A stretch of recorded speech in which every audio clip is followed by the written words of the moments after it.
anything else that would be deemed otherworldly. Nothing is off limits in the outer realm. Michelle is an international public figure and has spent the last 18 years working in the paranormal. Her co-host Amelia is a remote viewing medium with 9 years experience working in missing children and cold and active murder cases.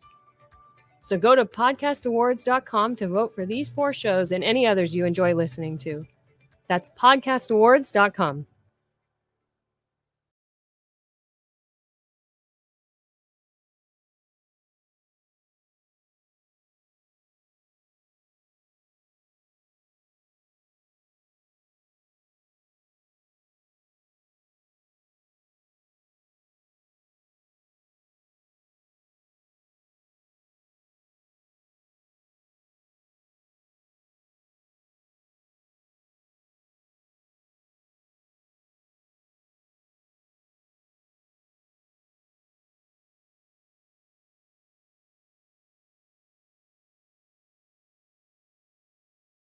Here we are in the Writers and Illustrators of the Future Lounge at the Author Services Building in Hollywood.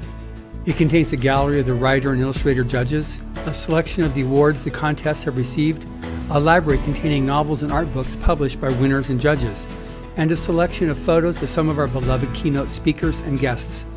For nearly 4 decades, L. Ron Hubbard's Writers of the Future contest has discovered and nurtured a steady stream of new authors and artists who have changed the face of science fiction. Chosen by an impressive panel of judges, drawn from the biggest names in the genre, contest winners are given the best possible foundation for a long-standing career. Now in its 3rd year, the Writers and Illustrators of the Future podcast continues to provide advice and tips from contest judges, industry professionals, and contest winners for writers and artists wanting to take their next step, along with needed inspiration to keep on going. If you are already a regular listener of this podcast, I thank you. If you are new to it, I welcome you to the weekly installment of the Writers and Illustrators of the Future podcast. This is John Goodwin, your host.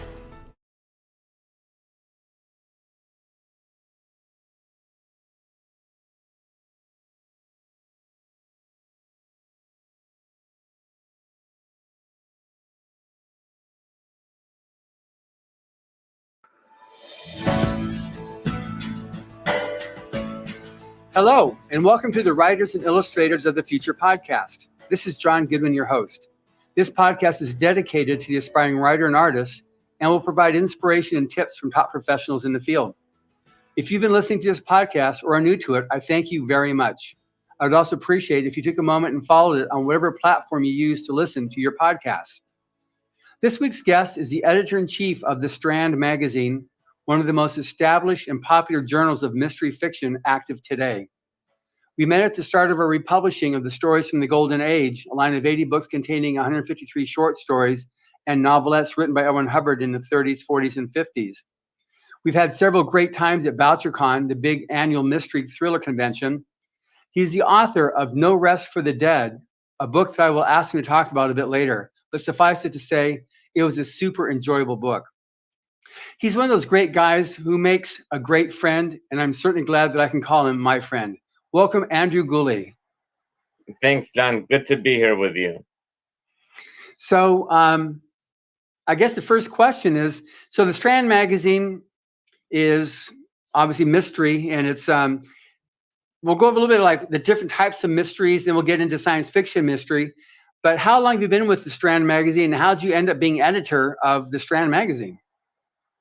Well, it's been 23 years, and I was there from day one, and it was a decision made by the people who were initially launched it and were investing in it, and they knew I was interested in old British magazines, and it was born from my perspective out of somebody who was just like, willing to take a big risk and, put my career into something like this. And fortunately for me, and it worked out, because the magazine just, it touched a chord with people. And I remember when I first started out, I would be calling people asking for advice. And I felt it was sort of like the members of the Light Brigade during the Crimean War, where people were really respecting what we were doing, but they didn't give us much of a chance to be successful. Got it. So Now, this is obviously mystery. Has that always been the genre that you've like catered to, or you've been like eclectic on your reading, and then just because of this opportunity, you landed with mystery? I've always been a mystery fanatic. I mean, the first real adult thing that I read when I learned how to read was The Mousetrap and Other Plays by Agatha Christie. And if people don't know the wonderful twist, they're in for a treat, because when I read that, I said to myself, oh my God, if all mysteries were as good as this, then I'm going to be a huge mystery fan. Unfortunately, it's a very small minority of mysteries are so fantastic and have such a great twist. But that sparked a lifelong interest. And then after that, I got involved in H.G. Wells and Jules Verne. And, for the last decade, I'm a big Philip K. Dick fan. So, I love mysteries. I love science fiction. I love something that's well written. I mean, to give you an example, 5 years into our publication, we published a short story by Charles Webb, who wrote The Graduate.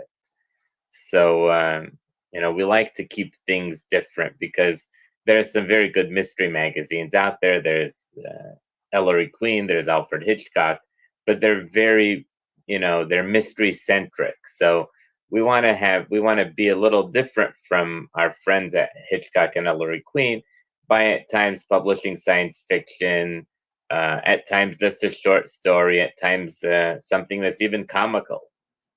Wow. Yeah, it's definitely different. Now, what are the different types of mystery? There's the cozies, but kind of like cover the main subgenres of mystery and like describe what they are. Here we are in the Writers and Illustrators of the Feature Lounge with the author service. Here we are in the Writers and Illustrators of the Feature Lounge with the author services building in there's Hollywood. just so much out there. It There's contains like the gallery of genres, the writer and illustrator judges, a selection of the awards the contests have received, a library containing novels and art books published by winners and judges, and a selection of photos of some of our beloved keynote speakers and guests. For nearly 4 decades, L. Hubbard's Writers of the Feature contest has Carolyn Hart and Nancy Picard and even Charlene Harris. They're very much in the cozy / teacup type of mystery. And then you get into the opposite end of it, and that's noir, and that's people like Raymond Chandler and Jim Thompson and Cornell Woolrich and James M. Cain. And that's a sort of a post-war disillusionment and post-World War I disillusionment of people, and a lot of people who are embittered by the Depression, and the detective is not somebody who's a dandy like Hercule Poirot, but is somebody who's embittered and somebody who's just is very cynical about the ways of the world. So like a Sam Spade? And then in the past 60 years, like Sam Spade, Philip Marlowe, and in the past 50 to 60 years, we have some of the more psychological mysteries and suspense. And one of the great examples of that, which I think probably millions of people have read, has been Gone Girl by Gillian Flynn. And then there's also Ruth Rendell ended up being one of the great authors of the psychological and suspense mysteries. And then there is some of the more police procedurals. And, for example, one of the greats is Joseph Wambaugh and Michael Connelly. So there's, I would say among the four categories, there's the cozy, the noir, the police procedural, and then the suspense / psychological. And from there, it all branches like a family tree into all these little subgenres. Like a subgenre of suspense and psychological is romantic suspense. And then a subgenre of noir is the sort of comical noir. And then you can even get into the caper mysteries, where, for example, Donald Westlake or Lawrence Block. And then, of course, there's the courtroom and legal mystery, and that's like highlighted by John Grisham and Scott Turow. So there's just so many. And, there's even a move to put spy novels like James Bond and, Len Deighton's books and Jean Le Carré with the spy genre part of the whole mystery genre. So it's a big, big, big world. And 2 out of every 10 books sold are mysteries. Wow. So, I knew it was big, but that's huge.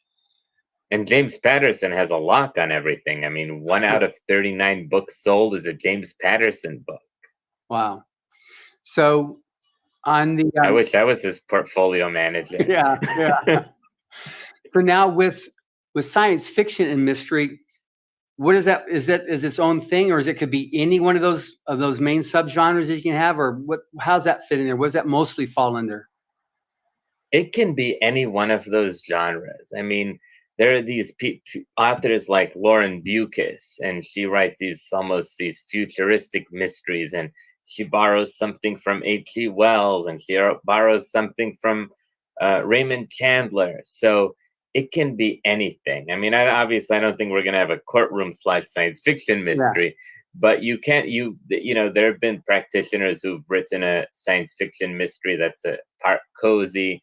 There have been the noir futuristic mysteries. I mean, one of the films you might have seen this one, and it's a Jean-Luc Godard film called Alphaville. And to me, that's one of the great examples of the detective, the wisecracking detective, a la Philip Marlowe, and he's in a futuristic city in France called Alphaville. And he's trying to disable this computer from taking over the whole city and controlling the whole city. And it sounds like a ridiculous premise, but when you see it, it feels very, very real. And to me, I'm the type of person who, when I read science fiction, I want to escape, but I also want to have that feeling of this is kind of skirting skirting the part of reality with something that's fantastic. Is that movie in French, or is it just English subtitles? It's English subtitles, and it's called Alphaville, and it's with an actor who is, very much the anti-hero person. He does not look like James Bond at all. His name is Eddie Constantine, and he ended up reprising the role, I think, when he was in his 70s. Yeah, this detective called Lemmy Caution. Wow. But that in my view is like a perfect example of, even, I know we're talking about the written word, but it's a perfect example of the melding of noir with science fiction. Right.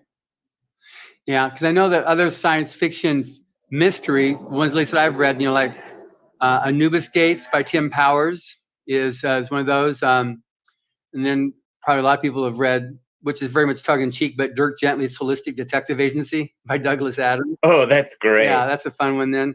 And even Michael Crichton's Andromeda Strain is it's even listed as one of the top mystery science fiction books. So I know it's a very popular genre, and that's why I'm interested really in talking with you about some of the, as we progress on this interview, some of the do's and don'ts on how to approach it, and even breaking into the area there. So I want to talk a little bit about your book, No Rest for the Dead, because I really had fun reading that. So it's got an amazing history, what led up to it, and you were like corralling a bunch of cats to pull this thing off, to make it done, because it's a very special kind of book. So describe it a bit there, because it's something that if people haven't read it, they should actually, get it and read it, because it's really a fun read. Well, I remember a few years ago, I was talking to my wife, and I said, I want to feel like a little more, we gave all the money to charity for the book. So right. I told my wife, I said, I want to do something like this again. And I spoke to my sister, who was my partner on this project, and she didn't even have to say anything. The look on her face was like, if you do this, I think there's going to be sister kills brother, who's an editor on the Nightly News, because we are not going to do this again, because it was just so difficult. But anyway, out of the, apart from the gallows humor part of it, in 2007, it was 10 years since my mom had passed away from lymphoma.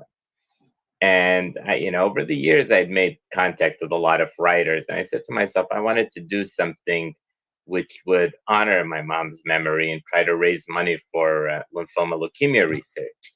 So I gathered, 23 authors. Most of them were best-selling authors. And I had the idea of writing an anthology. just short stories based on a particular theme. And I remember I was discussing this with a friend of mine who was a high-ranking publishing executive named Les Pokel. He was the associate publisher of Grand Central Publishing / Hachette, and he was a very interesting man. And we were chatting. He said, "Andrew, an anthology is not going to, if you want to honor your parents, an anthology is not going to work. You need to work on a novel in chapter." And from then I said, "My God, it's not a bad idea. I think he has something. Oh, he has something with that." Because a lot of writers, when you talk to them, they'll say, "Oh, I can write a novel, but if you want me to write a short story, I just can't do it." So I contacted Alexander McCall Smith, Jeffrey Deaver, Philip Margolin, Tess Gerritsen, Sandra Brown, Faye Kellerman. I'm sure I'm missing a lot of people, and they all signed on to be a part of it. But as you can imagine, I had this attitude of like, let's make this a book that's free form. So rather than like corralling everybody and saying, okay, I have this paint by numbers plan and you're just going to fill in the blanks, what ended up happening was people were writing chapters, and at times they were writing chapters out of sequence, because you had to contact these authors in between projects. An author is being paid hundreds of thousands of dollars for a hardcover mystery. They're not just going to drop everything and miss their deadline with their publisher for something which they're being paid only, a relatively modest sum. So when all is said and done, it kind of felt like we were like Dr. Frankenstein and his assistant. I think I was the assistant. And we were trying to like cobble together all these parts, because I think that there was a hand sticking out of the skull and probably a knee on an elbow. And it was just a very, very, very difficult experience. The authors were fantastic. They were very understandable. I mean, most authors can have a bit of a, I'm being edited, or you're pushing my chapter from the 3rd to the 8th or whatever, or cutting it in half and putting it in another part of the book. But they were just wonderful, wonderful people to work with. And the book did very well. We ended up giving a $500,000 to the Leukemia Lymphoma Society. And the lab who we gave it to ended up, a little girl's life was saved because they tried that experimental treatment. So it was a very enriching experience, but not something I'm interested in getting into again, because I remember a year after that, I went to my dentist and he looked and he said, "You must be really stressed." He's like, "In 10 years, you've had only one cavity, and in this past 6 months, I found 2. And I was like, no rest for the dead. Yeah. But it's just a really fun story, and anybody that likes mystery. But this is what makes it special, is that it's one storyline, but all these different authors contributing to it. And like you said, you as Dr. Frankenstein or as his assistant, piecing it all together so it actually has some actual coherency to it is just amazing. And it's just a fun story. It's a great plot premise that you've got there. It has nothing to do with science fiction, but it has everything to do with just a real fun story to read. Thank you. The interesting thing about all of this was the main plot point was an idea that I had for a book.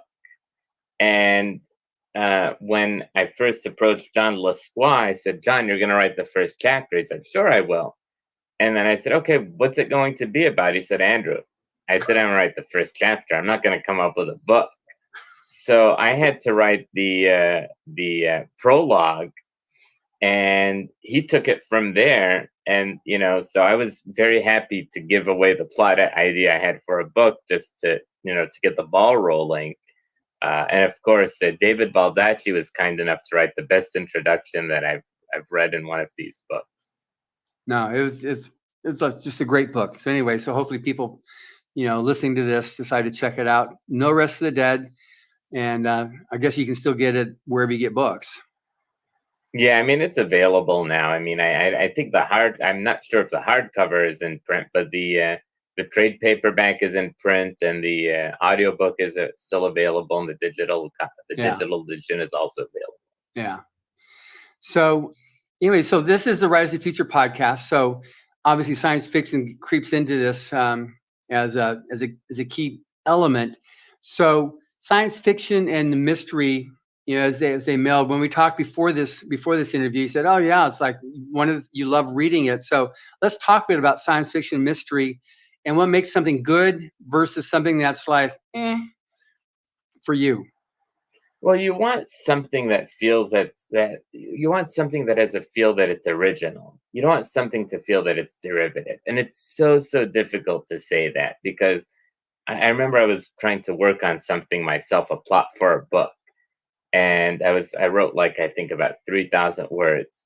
And then coincidentally, and this sounds crazy, you won't believe me, but I was in my wife's looking through her bookshelf and I found this book and I started to read it. And I was like, oh my God, this is like the same type of plot that this author is writing.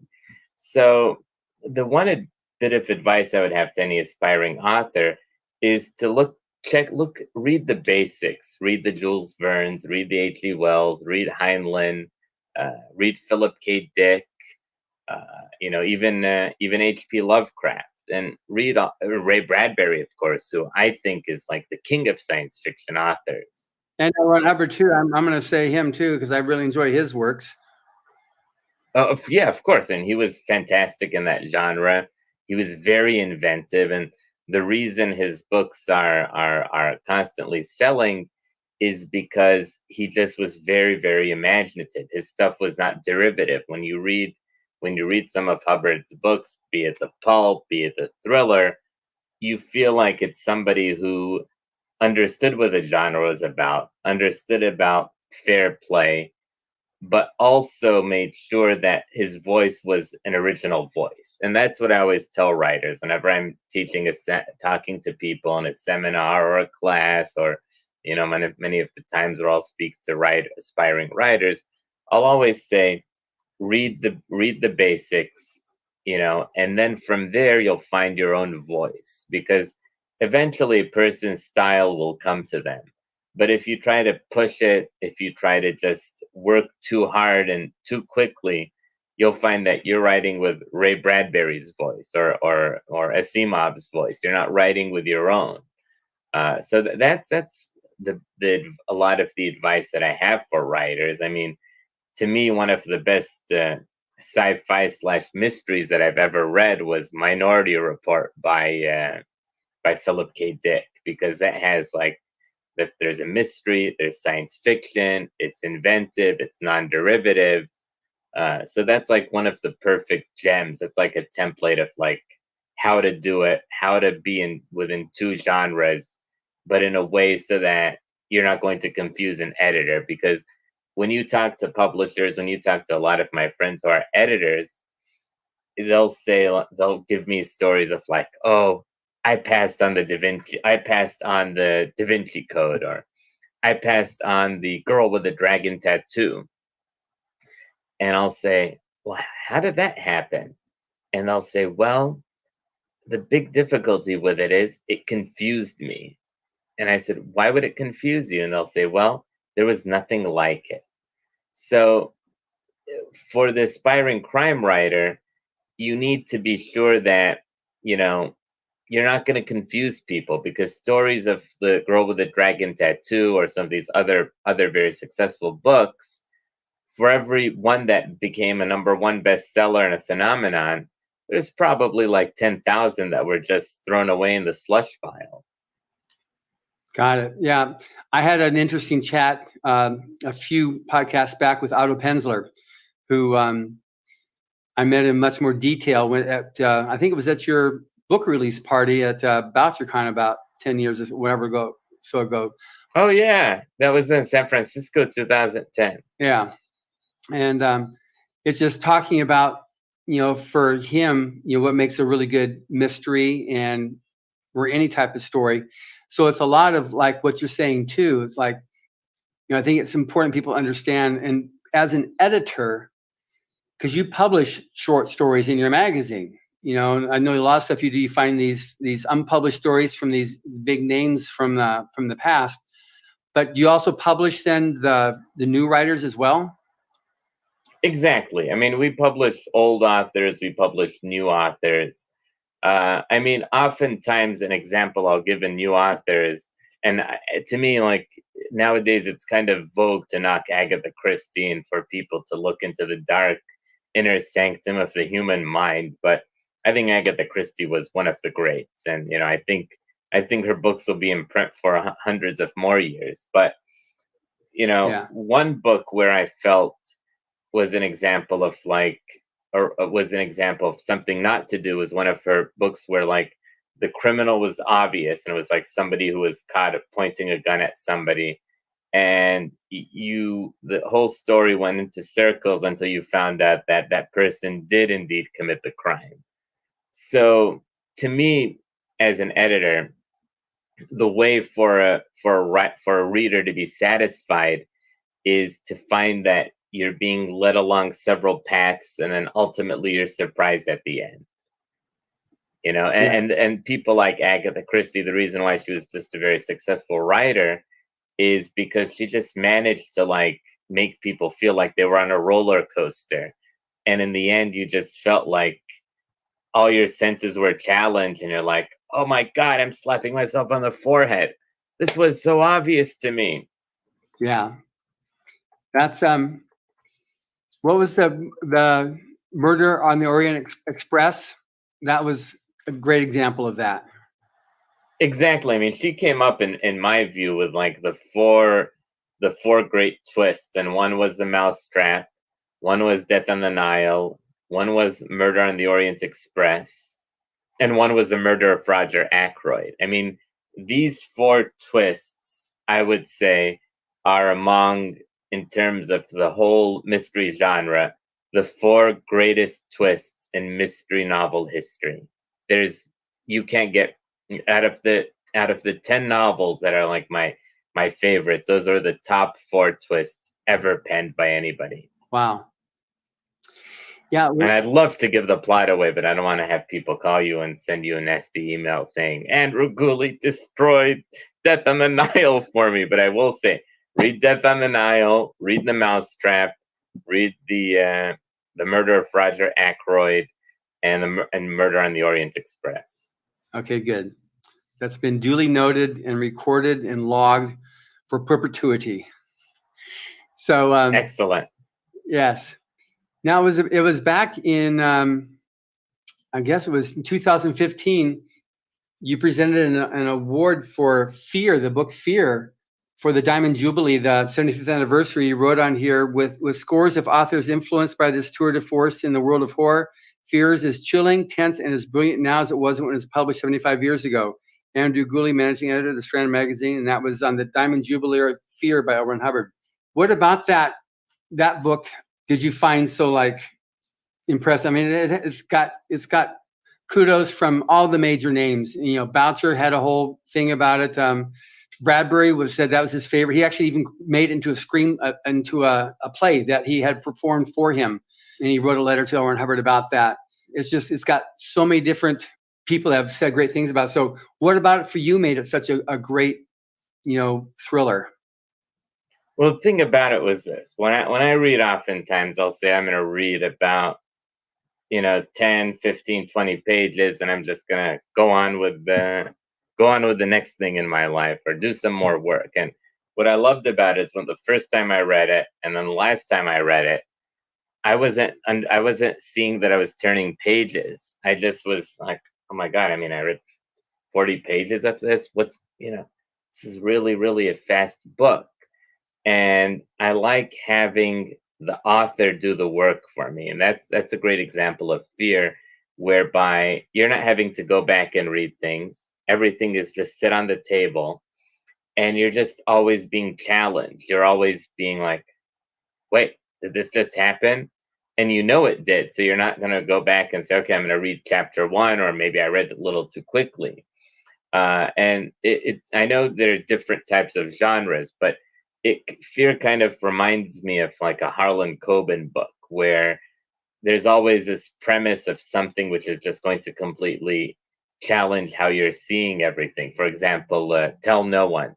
This man's wife passes away, and he sees her picture on a computer screen and and like a webcam, and she's saying, "I'm alive, tell no one." And you're like, "Oh my God, how did this thing happen?" Or there's another book I read by Coben, and it was about this man who was jilted by his girlfriend, and she eventually gets married, and he goes to her wedding. She says she doesn't want anything to do with him. Then a couple of years later, he finds that her husband had died. So he goes to the funeral, and he sees the wife that's mourning isn't the woman who jilted him, but a completely different person. So, so what I loved about Fear is it has that thing where you're always unsettled. You're always thinking like, can I be wrong? What will happen next? And it's sort of like what Ken Follett said. And he said, the key to a successful novel, and to me, this is Fear in a nutshell, is balancing hope with fear. And I love that feeling of like, you're hoping for something, but you're afraid it's not going to happen. And it's a very, very fine balance, because most of the books out there can just get into so much of an internal thing of like, oh, okay, this is kind of hopeless. And then so much of them are very predictable. Like, for example, James Bond book, where you know that at the end, James Bond is, he's going to survive and he's going to kick everybody's ass. But what I liked about Fear was there was just this balance between hope and fear, and to me, that's why it's a classic in its genre because of that. Yeah, and it's definitely one. I don't know anybody that's ever guessed that ending, so that's also a good thing too. Yeah, and that's what I love. The end. Yeah, the ending is key. Like I say, you can a writer and a book in this type of genre is kind of like a gymnastics. It's like a gymnastics routine where you need to nail the ending. And you can see somebody do all these difficult things. You can see them, do all these somersaults. But if you're not, the ending is the last thing a person remembers. And when the ending is nailed, like, okay, this is good. Yeah. So on now for somebody, a lot of people that I talk to on this podcast are members of various writing organizations. Some are SFWA, Science Fiction Writers of America, but there's also Mystery Writers of America. Any comments about that, from yourself as an editor and as an author? Yeah, the thing about it is this, the mystery writing community is a very supportive community. I mean, I've known best-selling writers, and my wife is a writer. Her name is Elizabeth Hyder, and she's, she hit the bestseller list several times. And, when I started dating her, she would be like, where are you? Where are you going? And she's like, oh, I'm going to go to this meet a writer for coffee and give her some advice or give him some advice about things. So, the great thing about the mystery writing community is it's a community which is very supportive. People want to see other people succeed because, frankly, for probably every 100 manuscripts submitted, and maybe I'm being generous, one is published. You think you're very generous there? I think I'm generous. Maybe we'll go one in 500 or one in 1,000. So probably people need that. Writers need the odds stacked in their favor. And when you join an organization like Mystery Writers of America, Romance Writers of America, Sisters in Crime, I love Sisters in Crime. They're fantastic. It'll put you in with the chapters of your area. For example, the Midwest, the South, the Northeast, and the West. And there are meetings where other writers meet other writers, critique their work, give each other advice about how to market, who to hire a proofreader, for example. I mean, I know several successful writers who have the attitude that they're just not content to rely on themselves, but they'll hire somebody to, give their book that extra polish. So I think these organizations are indispensable for beginning authors. I mean, the one bit of advice I would also have to give an author is look for your own voice. Don't be afraid of other people. Don't feel unduly influenced by other writers, because we're all human beings and we all have our innate prejudices about things and our likes and our dislikes. And if you end up handing, let's say, The Murder of Roger Ackroyd to 15 different writers, and Agatha Christie ended up getting it, by the time she gave it to her publisher, she would find it would be a much different book, and it would probably not resonate as deeply as it did with the millions of readers. So, join organizations, but just always understand that you're controlling that word processor, that computer, that pen to book. You're the god of that moment. Right. So that's it. You've talked about this a couple of times now about finding your voice. Make sure you do that.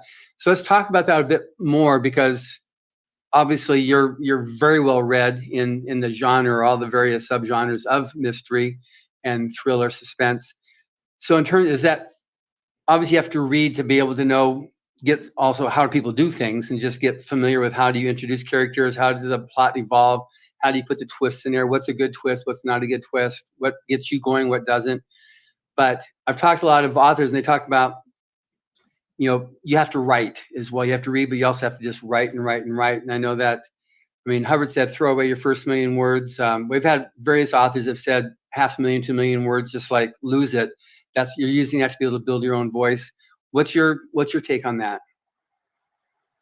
That's a great advice. In fact, Ray Bradbury said something to the effect that a beginning author shouldn't attempt a first novel until they write a story every week for a year. He said, and then I wouldn't be surprised if all your stories are horrible, but at least you'll feel more experienced into taking a book on. And, I spoke to somebody years ago who said that they wrote more than they read. And I think you should read more than you write. And when you do write, you should just look at it as an exercise and do it every day, because it's kind of like going to the gym. If you weightlift a little every day, you're going to find you're going to be very powerful. And if you just look and you're like, okay, I'm just going to weightlift every month for 3 hours, you're just going to end up sore or having to see your chiropractor. So, writing is an exercise. It should be done often.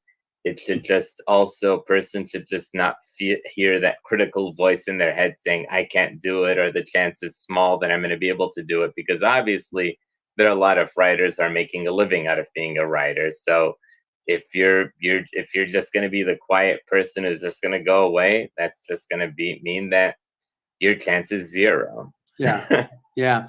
Now, one thing that comes up quite frequently too, when I get authors, and people are like, oh my gosh, this person or that person, the other person, they're so famous. And then you say, okay, so, because I know what the answer is going to be, so how many rejection ships have you had? Oh, I got 750. Oh, I've got 630. Or I had 400 before I sold my first work. It's just, people don't realize that, they have their work in this one story and they submit it and it gets rejected. And all of a sudden I'm devastated, I'm ruined. But as an editor now, there's other things too that are factors. You will publish other works, but it might be too that there's other extenuating circumstances. You just had a story like that 3 issues ago and you're done with that for the year. So it's not that it's not a good story, but it's also other things too as to why something isn't picked. So explain that a bit. That's a great point, John. Sometimes the timing isn't right, and what I've found from my experience, and there are many, many more editors with more experience than 23 years, is that determination is the fuel that wins the day in the end. And I've seen writers who've been very talented. And I remember when I first started out and I was just more into the editing side of things. And I read a story that was a short story, but I just felt it wasn't right to be put into the magazine at that time. And it was some of the best writing I've ever read. And I wrote a long letter to the writer. And I said, I love your work. Write a story, make it more of a mystery, because you have a unique voice and you're one of the best people I've read. I never got a response. And there was another writer who wrote something with an outlandish plot, which I felt wasn't right for us, and I felt needed more work than, was we're willing to put into it to get it to that stage. And even then I thought, like, it would not be, our readers would not appreciate it, our readers not enjoy it.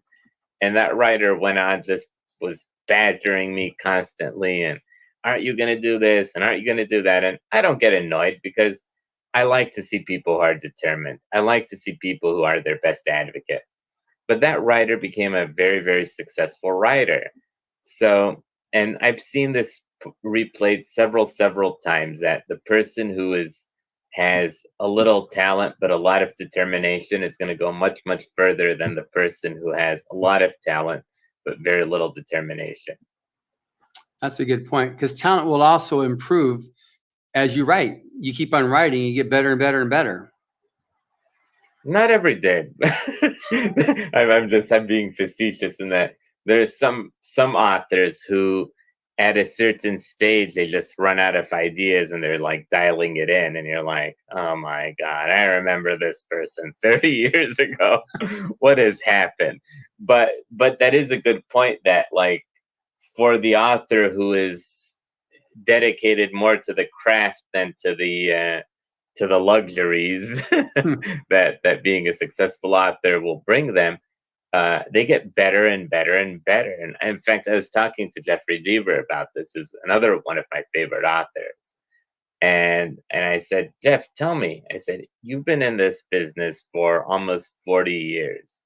How do you keep it fresh? How do you not get confused with all these crazy plots going into your head? And he said, the way you keep it fresh is you need to combine the organizational mind with the creative mind. He said, because the creative mind is just going to like burn out eventually, and the organizational mind is just going to become, the organizational mind is going to produce books that are just very dry, very uninventive, and very derivative. And I said, well, that must be easier said than done. He said, well, if you have a good idea, incubate it, act like a professional, write a detailed outline. And when you write that detailed outline, you're going to have your roadmap to a successful book. He said, but if you're one of those people who just is going to decide that you're going to have this great idea and you're just going to carry it along as far as you go, he said, you may meet a dead end. That makes sense. So you've worked with many authors over the years, the big name authors here. Have any of them talked about like their frustrations and how they overcame them, or how the Strand has helped them to get through their frustrations?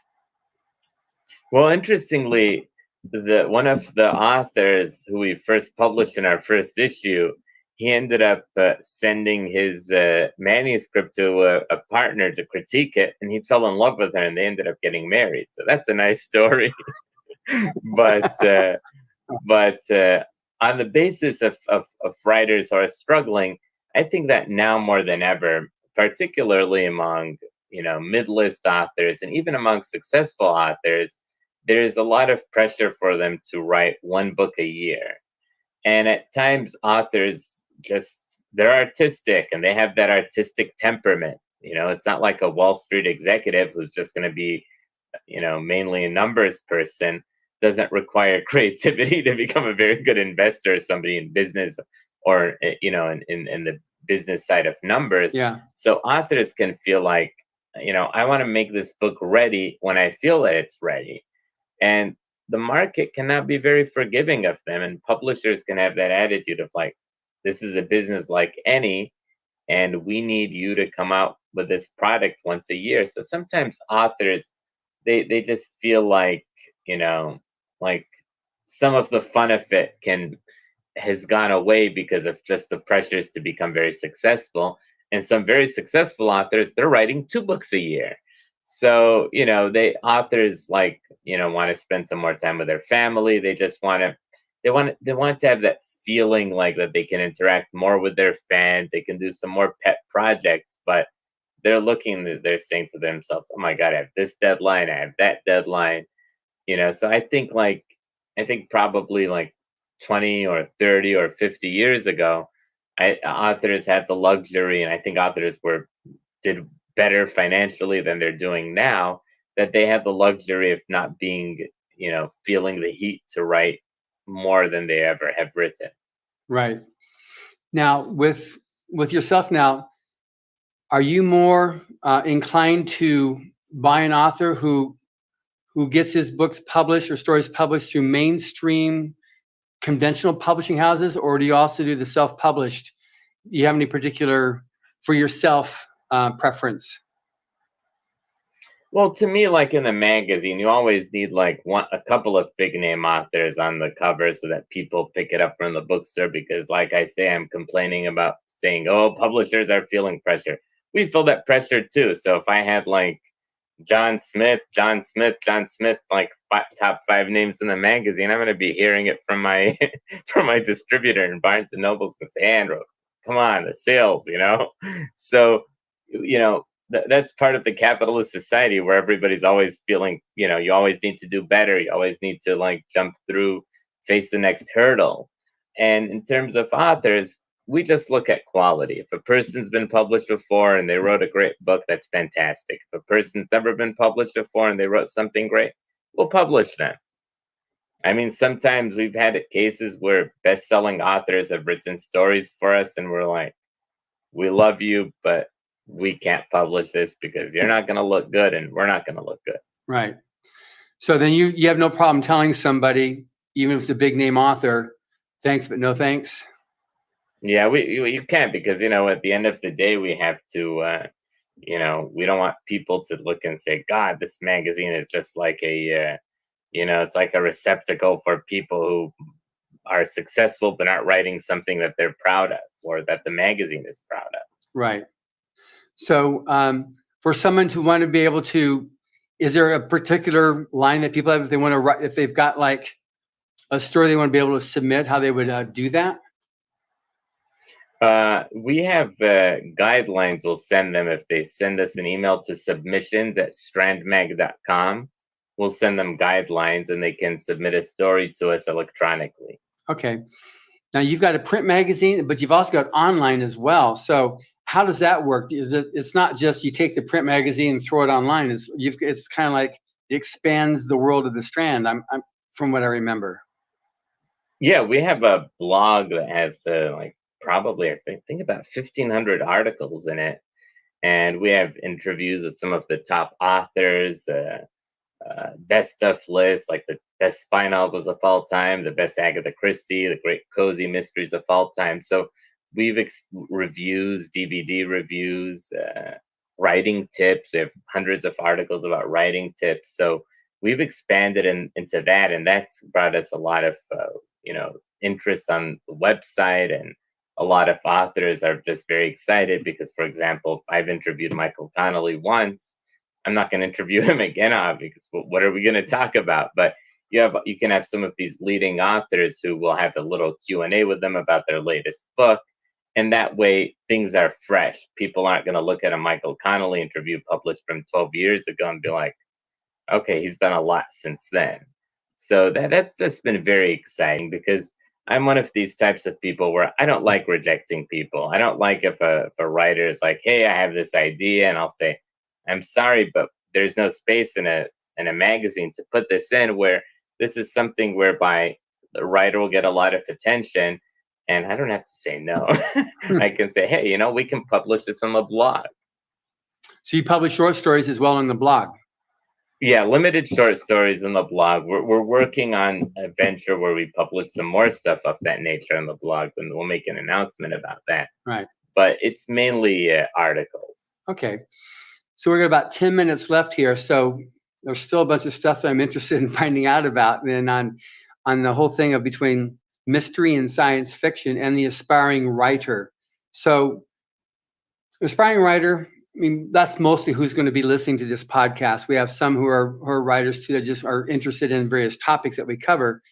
But in order to get into and make it into the mystery world, because you said that's 20% of all books sold are mystery, and while Hollywood probably has a much higher percentage of the movies that are science fiction, the publishing side of things is I think it's like 10% or so. So it's less than the mystery. So what have you found has been like some of the best tips or some of the best things that an aspiring author should do to break in? You've got the conventions, there's writing groups, there's MWA, Mystery Writers of America, there's getting to know, people who know people, getting an editor. What have you found, or what would you recommend are some of the more comfortable ways to go? I would say that, one of the main things is to just have your vision. Have your vision and don't let anybody try to knock you off your stride. I mean, because all too often, there's an old saying like everybody's a writer, everybody's a poet, but that's kind of simplifying things, that there's just so many people who have this innate talent but are just so afraid of criticism. And probably the 5 points I would give authors are just stick to your vision. Don't let anybody throw you off. The other thing is, if you're going to work at it, be a professional. Just set a time every day to write or read. The other thing is know your market. Like look through the bestseller list at Publishers Weekly or the New York Times. Know what the market is doing. The other thing is don't try to hop on the bandwagon of something. If everybody's publishing a science fiction story or a mystery novel set in Scandinavian country, by the time you get your novel published about it, nobody's going to be interested in. Right. And then the other thing is come up with an idea, look at the news, look at other books, look at newspapers, enrich your mind so that your mind is ripe to come up with an original idea.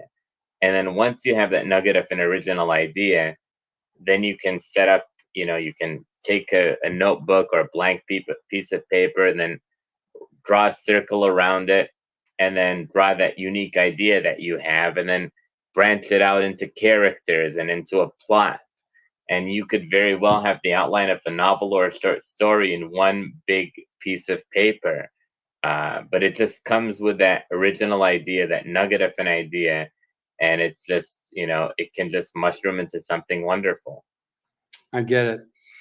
And I remember I think I've attended 3 BoucherCons over the last while, and I've seen a lot of there's a lot of authors there, obviously a lot of mystery writers that are there, and I've seen these huge halls filled with people then that are like basically pushing their books. They're there, and they're the authors that are there. Like here's either with chapter books, or some of them have the books to have. Is that something that you've observed to be valuable? Well, what I always tell people is this. If you want to be one of those people who goes to every single convention, it can really get out of hand financially for a writer. If a person's like a leading engineer or architect or an attorney, and you have the time off and or a physician, and if you're very successful financially, it's no problem. But for the average person, airfare, hotel, all of this, it can really add up. So, but what I always tell people is, go to some of these conventions. Don't have the attitude if you're gonna be like, I'm not gonna have conventions. I'm just gonna be very, I'm just gonna be very parochial in my ways. I'm just gonna do this, I'm just gonna do that. Do whatever you can in the most economic way you can do it. But if you want to be a successful writer, you shouldn't be one of the person who, with your advance, puts a hot tub, buys a hot tub, or goes on a 3-week European vacation. You have to understand that, publishers, they don't have the staff to just do what needs to be done for your book to get it to that next level.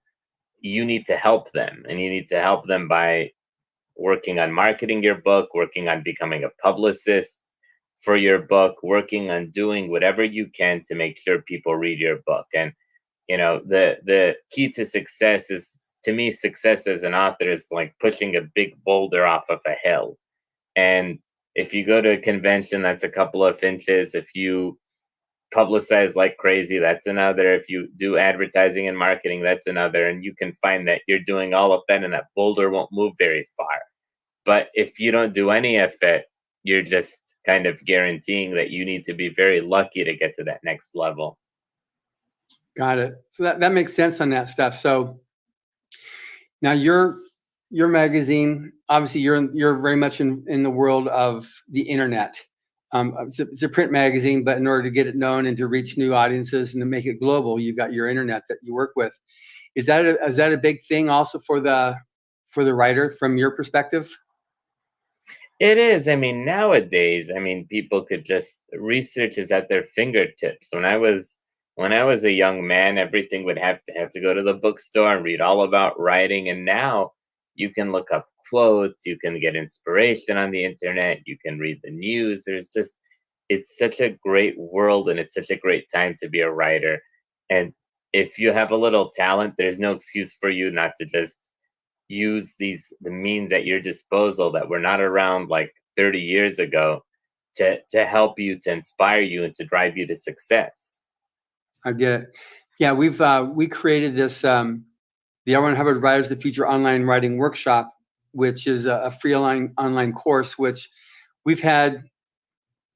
I mean, obviously, Rise of the Future is science fiction, fantasy, alternate history. We've had people writing all genres take the course, and they said, I finished my course and I just sold my first story to a mystery magazine, type thing. But that's come back to us because some of the basics of writing apply no matter what genre you're writing. And that's still, and this goes back to you got to read, but some of these different, I guess, tools that you use to be able to start a story, to get a person immediately hooked on a story, to pull through so that you're not aware that you're turning the pages, like you're talking about with fear. There are some basic rules on that. So that's something that we've done. It's been very successful. We've got over 5,000 people on the course now, or either on the course or have finished the course. Fantastic. Yeah, we got people from, I think, about 110 countries now taking the course. It's been real successful. But I guess, with respect to the mystery genre, how do you see it's going right now in terms of the future of mystery? You're talking about the modern, but is there going to be like a recycling back to some of the earlier stuff? You mentioned a little bit about Agatha Christie, like a return. Is it like, how's it moving? Well, I think it's moving it's darker than it's ever been. If you were to look at some of the best-selling mysteries right now, you would see that, it's just, I think that some of the more lighthearted books are not doing as well as some of the more things that are into the inner sanctum. I mean, it's getting bloodier. A good development is that diversity is kind of being something that publishers have realized that they need to publish a diverse set of authors and diverse voices. And to me, that's something that I'm very happy about, because I just feel that it's been about time. I mean, Richard Wright, I was reading one of his books, and he's a great writer, and I'm hoping that we see a resurgence of people like Chester Himes. And there's this, it's a good thing now that the mystery novel shelf is looking more like a melting pot than it's ever looked before. So to me, I'm very pleased to see that because I don't like the predictable, and part of the I always like something that's gonna keep me guessing. Yeah. So then, in terms of as we come to close here, any particular tips that you'd give? Then, just, you've given a lot throughout here, but just as in summation, like the end of the story is the part that you're gonna remember, quote unquote. So. Anything in particular that you say, these are some of the key tips that a person that wants to write mystery, or specifically science fiction mystery, that you would offer up here? Well, one of the main things I always tell writers, and maybe this is predictable, but when you look at that page, the page has to have a certain aesthetic to it. And if you have a page where you're just like have a lot of white in the page, that means that you're just relying too much on dialogue. And if you print out that page and you find that there's not a lot of white, there's just, ink, too much ink, then you're describing too much. So I would tell writers to just, in the words of Elmer Leonard, leave the parts that people skip out of your book. And when you write make sure that there's a balance between description and make sure the description is cut by dialogue and action, because too much description, you're gonna have authored The Cure for Insomnia. Too much writing, you're gonna feel like it's a play, and too much action, and it's gonna feel like it's a screenplay. So you just need to look at that page and make sure it's balanced out completely, where there's like some description, some dialogue, a little action, some more description, so that like Fear and some of these other fantastic good page turners, that they're just carrying you along the way, and you're not going to be like, oh my God, I'm stranded. That's very good advice. I've never heard that before. That's really good advice. Well, thank you very much, Andrew. This has been amazing. I knew it would be, but now that we're at the end of this hour, it really has been. I really appreciate you taking the time to talk on this podcast here. My pleasure, John. Great to talk with you as always, and I hope to be able to see you soon. Absolutely on that. And thank you for listening. Subscribe to the Writers of the Future podcast wherever you get your podcasts. We've also been syndicated on the United Public Radio Network, where you can find these podcasts as well by just typing in Writers of the Future. Again, I highly recommend you read the Writers of the Future series. These are, after all, who our judges have selected as the best of the best new writers and artists. They can be found at writersofthefuture.com, at Amazon, or wherever you get your books. Writers and Illustrators of the Future are contests created by R100 to provide a means for the inspiring writer and artist to be seen and acknowledged. It is free to enter and open to amateur short story writers and artists of science fiction or fantasy. Again, thank you very much, Andrew. Thanks, John.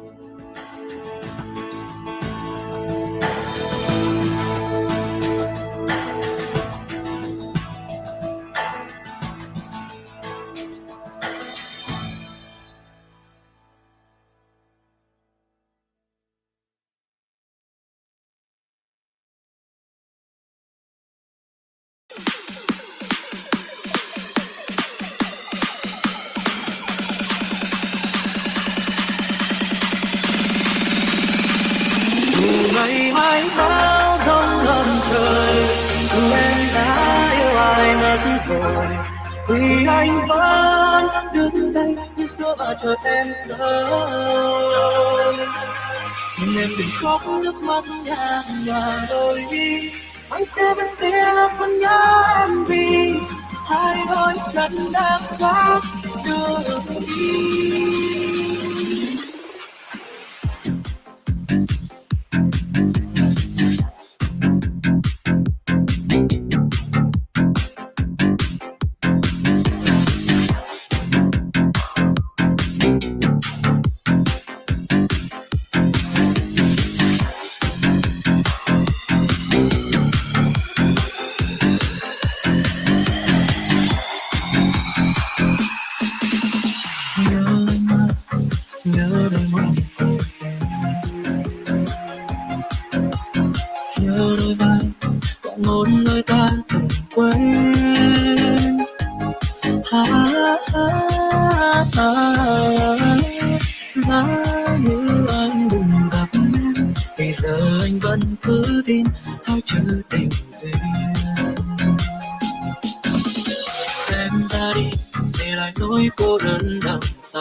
Thì ngày đó đừng cố gieo tương tư cho nhau, trầm trầm vô tư thế thôi, người mình yêu đã yêu ai mất rồi.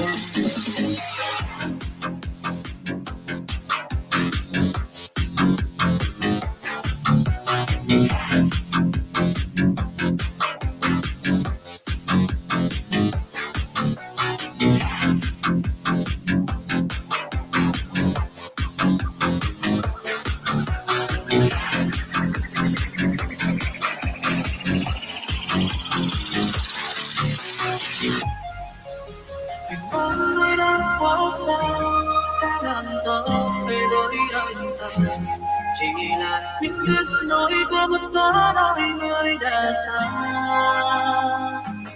Anh đã có có rất nhiều trong tình yêu mấy đời ai yêu. Phải đời thật không người mình yêu mà chẳng thể yêu.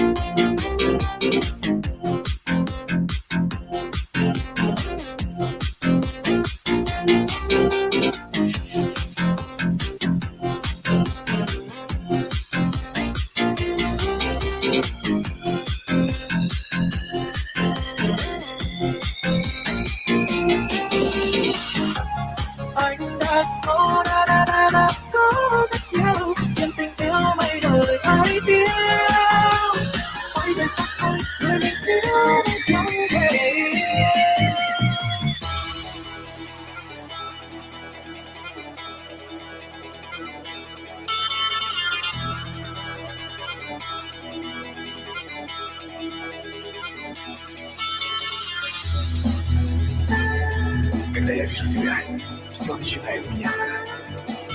Когда я слышу тебя, я забываю обо всем. Когда я чувствую тебя, мое сердце бьется сильнее. Ты становишься смыслом моей жизни. Все это я хотел тебе сказать, но почему-то мои мысли только об одном. I wanna fuck you now.